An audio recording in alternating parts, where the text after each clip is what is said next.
ನನಗೆ ಈ ವಿಡಿಯೋನ ಶುರು ಮಾಡಬೇಕಾದ್ರೆ ಕನ್ನಡದ ಒಂದು ಗಾದೆ ಮಾತು ನೆನಪು ಬರ್ತಾ ಇದೆ.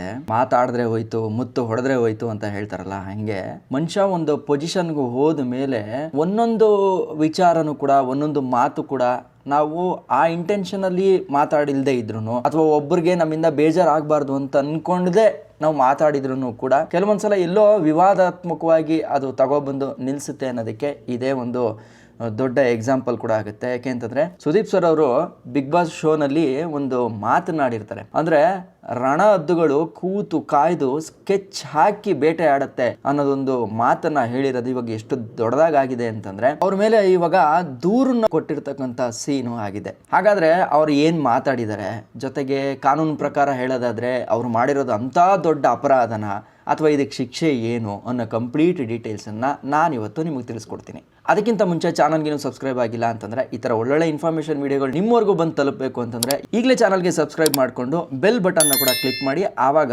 ನಾನು ಹಾಕೋಂಥ ಪ್ರತಿಯೊಂದು ವೀಡಿಯೋಗಳು ಮಿಸ್ ಆಗದೆ ನಿಮ್ಮನ್ನು ಬಂದು ಸೇರ್ತವೆ.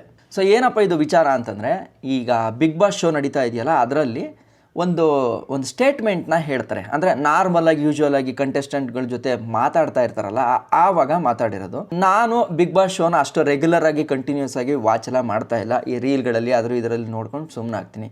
ಬಟ್ ಎಷ್ಟೋ ಜನಕ್ಕೆ ಇದನ್ನು ಕಂಟಿನ್ಯೂಸ್ ಆಗಿ ನೋಡ್ಕೊಂಬತ್ತಿರೋರಿಗೆ ಆ ಶೋ ಒಂಥರ ಭಾವನಾತ್ಮಕ. ಅಂದರೆ ಅವರವರ ಇಚ್ಛೆಗೆ ತಕ್ಕದಂಗೆ, ಅದನ್ನು ನಾವು ತಪ್ಪು ಅಂತಲೂ ಹೇಳೋಕ್ಕಾಗಲ್ಲ, ಸರಿನೂ ಅಂತಲೂ ಹೇಳೋಕ್ಕಾಗಲ್ಲ.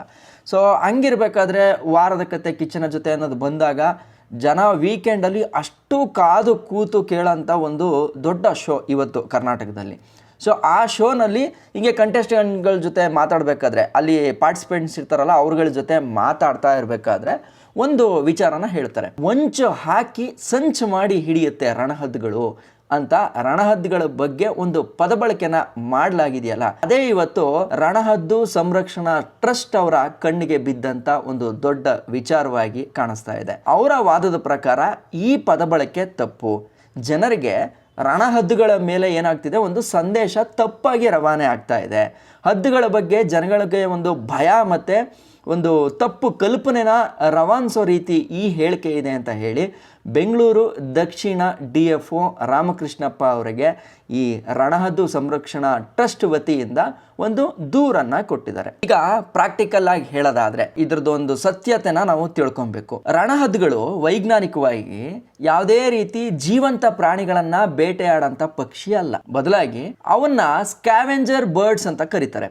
ಅಂತಂದ್ರೆ ಸತ್ತ ಪ್ರಾಣಿಗಳ ಶವಗಳನ್ನಷ್ಟೇ ತಿಂದು ಅವು ಬದುಕನ್ನ ಕಟ್ಕೊಳ್ಳೋಂಥ ಜೀವಿಗಳು. ಇದು ಯಾಕಪ್ಪ ಮುಖ್ಯ? ಈಗ ನಾವು ಹೆಂಗೆ ಒಂದು ಹುಲಿ ಅಂದರೆ ಎಕೋಸಿಸ್ಟಮನ್ನು ತುಂಬ ಬ್ಯಾಲೆನ್ಸ್ ಮಾಡೋದ್ರಲ್ಲಿ ಅದು ಇದೆ, ಪರಿಸರ ಸಮತೋಲನದಲ್ಲಿ ಹುಲಿಗಳಿಲ್ಲ ಅಂತಂದರೆ ಇಡೀ ಪ್ರಪಂಚನೇ ಅಳಿಯುತ್ತೆ ಅಂತೆಲ್ಲ ಮಾತುಗಳು ಕೇಳಿದ್ದೀವಲ್ಲ, ಆ ರೀತಿ ಇವನ್ ರಣಹದ್ದುವುದು ಕೂಡ ಪರಿಸರಕ್ಕೆ ತನ್ನದೇ ಆದಂಥ ಕೊಡುಗೆ ಇದೆ. ಈಗ ಆಸ್ ಯೂಶುವಲ್ ನಾವು ಹೇಳ್ದಂಗೆ ಸತ್ತ ಪ್ರಾಣಿಗಳನ್ನು ತಿನ್ನುತ್ತಲ್ಲ, ಇದರಿಂದ ಒಂದು ಪರಿಸರ ಸ್ವಚ್ಛತೆ ಆಗುತ್ತೆ, ರೋಗ ಹರಡೋದನ್ನು ಇದು ತಡೆಗಟ್ಟುತ್ತೆ, ಜೈವಿಕ ಸಮತೋಲನವನ್ನು ಕಾಪಾಡುತ್ತೆ ಅನ್ನೋದು ಇವರ ವಾದ ಅನ್ನೋದಕ್ಕಿಂತ ಸೈಂಟಿಫಿಕ್ ಆಗಿ ಇದೆ, ಟ್ರೂ ಕೂಡ ಆಗಿರುತ್ತೆ. ನೀವು ಹಿಸ್ಟ್ರಿನ ಹಂಗೆ ತಿರುಗಿ ನೋಡ್ತು ಅಂತಂದರೆ ಒಂದ್ಸಲ ಡೈಕ್ಲೋಫಿನಾಕ್ ಅನ್ನೋ ಒಂದು ಔಷಧಿಯಿಂದ ರಣಹದ್ದುಗಳು ಬಹಳಷ್ಟು ಸಂಖ್ಯೆಯಲ್ಲಿ ನಾಶ ಆಗುತ್ತೆ.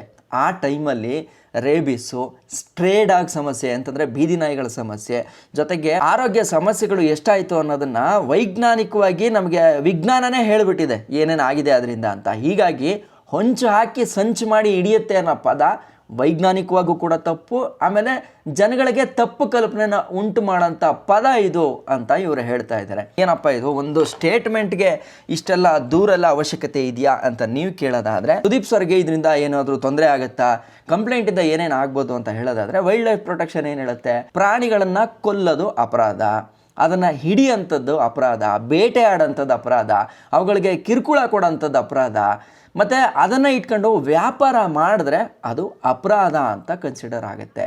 ಮಾತಿನ ಮೂಲಕ ತಪ್ಪು ವಿವರಣೆ ನೀಡೋದು ಅಥವಾ ಒಂದು ಪಕ್ಷಿ ಜಾತಿಗೆ ಅಥವಾ ಒಂದು ಪಕ್ಷಿ ಸಂಕುಲಕ್ಕೆ ಈ ಥರದ್ದು ಒಂದು ಸಣ್ಣದಾಗಿ ಒಂದು ತಪ್ಪು ಮಾಹಿತಿ ಹೇಳಿರೋದು ಒಂದು ಕಾಯ್ದೆಯಡಿ ನೇರ ಅಪರಾಧ ಅಲ್ಲ.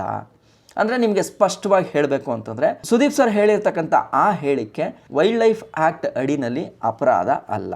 ಹಾಗಾದರೆ ಯಾವ ಕಾನೂನು ಅನ್ವಯ ಆಗ್ಬೋದು ಅಂತ ಹೇಳೋದಾದರೆ, ನಮ್ಮ ಕಾನೂನಲ್ಲಿ ಈ ಥರ ಅಪರಾಧಗಳೇನಾದರೂ ನಡೆದಾಗ ಮೆನ್ಸ್ ರಿಯಾ ಅನ್ನೋದೊಂದು ಒಂದು ವರ್ಡ್ ಇದೆ. ಮೆನ್ಸ್ ರಿಯಾ ಅಂತಂದರೆ ಯಾವುದಾದ್ರೂ ಒಂದು ಅಪರಾಧನ ಉದ್ದೇಶಪೂರ್ವಕವಾಗಿ ಹೇಳೋದು ಅನ್ನೋದು ಒಂದಿರುತ್ತೆ. ಅಂದರೆ ಒಂದು ಉದ್ದೇಶ ಇರಬೇಕಲ್ಲ, ನೀವು ಯಾವುದಾದ್ರೂ ಒಂದನ್ನು ಮಾಡಬೇಕಾದ್ರೆ ಒಂದು ಉದ್ದೇಶ ಇರಬೇಕಲ್ಲ, ಅದನ್ನು ಮೆನ್ಸ್ ರಿಯಾ ಅಂತ ಕರೀತಾರೆ.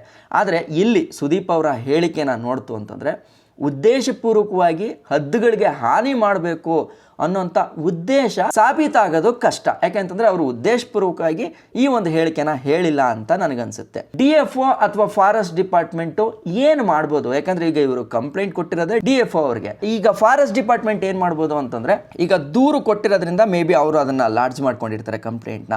ಅದಕ್ಕೆ ಇವಾಗ ಅವರು ಏನು ಆಕ್ಷನ್ ತಗೊಂಡಿದ್ದೀವಿ ಅಂತ ಹೇಳಬೇಕಲ್ಲ, ಅದಕ್ಕೆ ಸುದೀಪ್ ಸರ್ಗೆ ಒಂದು ನೋಟಿಸನ್ನು ಕಳಿಸ್ಬೋದು, ಎಕ್ಸ್ಪ್ಲನೇಷನ್ನ ಕೇಳ್ಬೋದು. ನೀವು ಯಾಕೆ ಈ ರೀತಿ ಒಂದು ಪದನ ಬಳಸಿದ್ರಿ, ನಿಮಗೇನಾದರೂ ಮೊದಲೇ ಇದ್ರ ಬಗ್ಗೆ ಅರಿವಿತ್ತಾ, ಅಥವಾ ನೀವು ಅತಾಚುರ್ಯದಲ್ಲಿ ಹೇಳಿದ್ರಾ, ಅಥವಾ ಒಂದು ಹೋಲಿಕೆ ಮಾಡೋಂಥ ಒಂದು ಪದವಾಗಿ ಹೇಳಿದ್ರಾ ಅನ್ನೋ ಒಂದು ಎಕ್ಸ್ಪ್ಲನೇಷನ್ನ ಕೇಳ್ಬೋದು. ಅಥವಾ ಅವ್ರು ಕೊಟ್ಟಿರ್ತಕ್ಕಂಥ ಹೇಳಿಕೆ ಮೇಲೆ ಕ್ಲಾರಿಫಿಕೇಷನ್ನ ಕೊಡಬೇಕು ಅಂತಂದ್ಬಿಟ್ಟು ಒಂದು ನೋಟಿಸನ್ನು ಕಳಿಸ್ಬೋದು. ಅಥವಾ ಪಬ್ಲಿಕ್ ಅವೇರ್ನೆಸ್ಗೆ ನೀವು ಇದನ್ನು, ಈ ಹೇಳಿಕೆ ಏನು ಹೇಳಿದ್ದೀರೋ ಅದನ್ನು ಈ ಥರ ನಾನು ಹೇಳಿಲ್ಲ ಅಂತಂದ್ಬಿಟ್ಟು ಒಂದು ಅವೇರ್ನೆಸ್ನ ಕೂಡ ಕ್ರಿಯೇಟ್ ಮಾಡಿಸಬಹುದು. ಅಂತಂದರೆ ಸುದೀಪ್ ಸರ್ ಮುಖಾಂತರನೇ ಅದನ್ನು ಹೇಳಿಸ್ಬೋದು.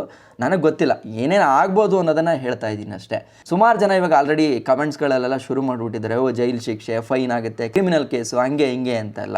ಸಿಂಪಲ್ಲಾಗಿ ಹೇಳಬೇಕು ಅಂತಂದರೆ ಈ ಒಂದು ಹೇಳಿಕೆಗೆ ಯಾವುದೇ ರೀತಿ ಜೈಲು ಶಿಕ್ಷೆನೂ ಆಗಲ್ಲ, ಫೈನೂ ಕೂಡ ಆಗಲ್ಲ, ಕ್ರಿಮಿನಲ್ ಕೇಸು ಕೂಡ ಆಲ್ಮೋಸ್ಟ್ ಇದರಲ್ಲಿ ಏನೂ ಆಗಲ್ಲ. ನನ್ನ ಪ್ರಕಾರ ಸಮಜಾಯಿಸಿ ಕೇಳ್ತಾರೆ ಅಷ್ಟೇ.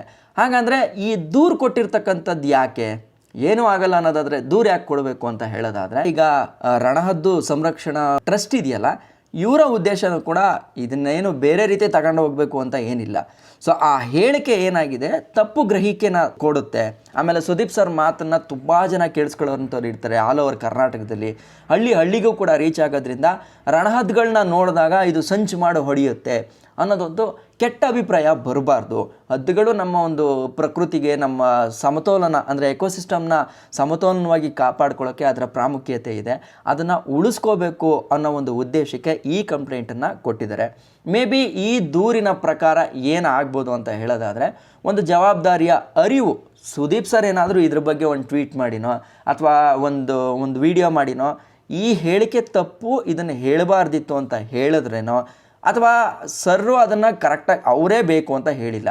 ಆಲ್ಮೋಸ್ಟ್ ಈ ಒಂದು ಕೇಸ್ನ ನೋಡೋವರೆಗೂ ನಾನು ಅದನ್ನು ಹಾಗೆ ಅಂದ್ಕೊಂಡಿದ್ದೆ, ರಣಹದ್ದುಗಳು ಓಕೆ ಅವು ಸಂಚು ಮಾಡಿ ಹೊಡೆಯುತ್ತೆ ಅಂತ.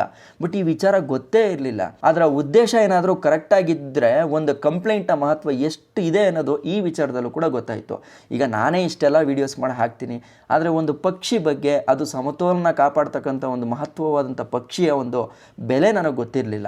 ನಮ್ಮನ್ನೆಲ್ಲ ರಕ್ಷಣೆ ಮಾಡುತ್ತೆ ಅನ್ನೋದಾದರೆ ಅದ್ರ ಬಗ್ಗೆ ಒಂದಷ್ಟು ಜನಕ್ಕೆ ಸುದೀಪ್ ಸರಿಂದ ಮತ್ತೆ ಒಂದು ಅವೇರ್ನೆಸ್ ಕೂಡ ಕ್ರಿಯೇಟ್ ಆಗ್ಬೋದು. ಕ್ಲಾರಿಟಿಗೆ ಬರೋದಾದರೆ, ಇವತ್ತು ನಾವು ನೋಡ್ತಾ ಇದ್ದೀವಲ್ಲ, ಸಣ್ಣ ಸಣ್ಣ ವಿಚಾರಗಳನ್ನು ಕೂಡ ತುಂಬ ದೊಡ್ಡದಾಗಿ ಹೋಗ್ತಾ ಇದೆ. ಯಾಕೆ ಅಂತಂದರೆ ಈಗ ಸೋಷಿಯಲ್ ಮೀಡಿಯಾ ಜಗತ್ತಾಗಿರೋದ್ರಿಂದ ಒಂದು ಚಿಕ್ಕ ಒಂದು ನಡವಳಿಕೆಗಳಾಗಿರ್ಬೋದು, ಚಿಕ್ಕ ಪದ ಬಳಕೆಗಳಾಗಿರ್ಬೋದು, ಇದು ಎಲ್ಲೆಲ್ಲಿವರೆಗೂ ಕೂಡ ತಗೊಂಡೋಗುತ್ತೆ. ಈಗ ನಿಮಗೆ ಅನಿಸಿರ್ಬೋದು ಇದೇನು ದೊಡ್ಡ ನ್ಯೂಸಾ, ಇದನ್ನೆಲ್ಲ ಬಂದು ಹೇಳೋಂಥ ಅವಶ್ಯಕತೆ ಇದೆಯಾ ಅಂತ.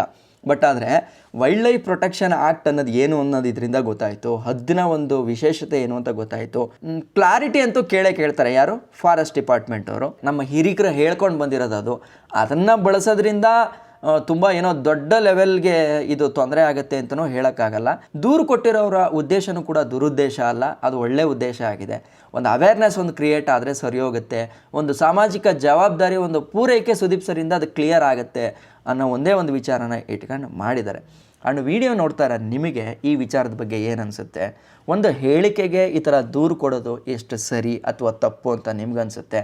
ಜೊತೆಗೆ ನೀವು ಇದನ್ನು ಕ್ಲಾರಿಟಿಯಾಗಿ ಹೇಳ್ಬೋದು. ಈಗ ಇವ್ರು ಮಾಡಿರೋಂಥ ಕೆಲಸದಿಂದ ನಮ್ಗೆ ಈ ಥರದ್ದೊಂದು ವಿಚಾರ ಕೂಡ ಗೊತ್ತಾಗ್ತಾ ಇದೆ, ಇದು ಒಳ್ಳೆಯದು ಅಂತಲೂ ಕೂಡ ಹೇಳ್ಬೋದು. ನಿಮಗೆ ಬಿಟ್ಟಿದ್ದು ಕಮೆಂಟ್ ಬಾಕ್ಸು, ನಿಮ್ಗೆ ಏನು ಅನಿಸುತ್ತೋ ಅದನ್ನು ಕಮೆಂಟ್ ಮಾಡಿ ತಿಳಿಸಿ.